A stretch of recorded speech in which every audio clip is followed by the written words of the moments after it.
নমস্কার বন্ধুরা, আজ আমি বানাতে চলেছি একদম নতুন রকমের একটা রেসিপি। আপনারা সকলেই আলুর দম খেয়েছেন, কিন্তু এই রকম আলুর দম আপনারা খাননি। এইভাবে একদিন বানিয়ে দেখুন। আমি যখন প্রথম আমার বাড়িতে এইভাবে বানিয়েছিলাম, সবাই একেবারে চেটে পুটে খেয়েছিল। আপনারা এইভাবে বানিয়ে খেয়ে দেখুন, আপনাদেরও অবশ্যই ভালো লাগবে। আমি প্রথমে মাংসের মতো মশলাটা কষিয়ে নিয়েছি, তারপর তাতে নুন, হলুদ গুঁড়ো, তারপর সামান্য নাড়িয়ে তাতে জিরে গুঁড়ো, লঙ্কা গুঁড়ো দিয়ে নিয়েছিলাম। তারপর সেটাকে ভালো করে একটু কষিয়ে নিচ্ছি, আর সামান্য জল দিয়ে কষাবো। যতক্ষণ না তেল ছাড়ে ততক্ষণ খুব ভালো করে এই মশলাটা কষাচ্ছি।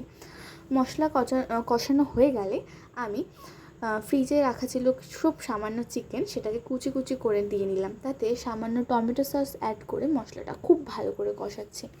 মশলাটা খুব ভালো করে কষানো হয়ে গেলে আমি চেখে দেখবো তাতে নুন টুন ঠিক আছে নাকি। তারপর আগে থেকে সেদ্ধ করে রাখা আলু আমি দিয়ে নিচ্ছি। তারপর তাতে সামান্য জল দিয়ে খুব ভালো করে কষিয়ে নাড়াচাড়া করে নিয়ে সেটাকে আমি ফুটতে দেবো। আর নামানোর আগে সামান্য গরম মশলা দিয়ে নামিয়ে নিচ্ছি। এই রকম আলুর দম আপনারা রুটি, ভাত যে কিছুর সাথে খেতে পারেন, অসাধারণ খেতে লাগবে আপনার।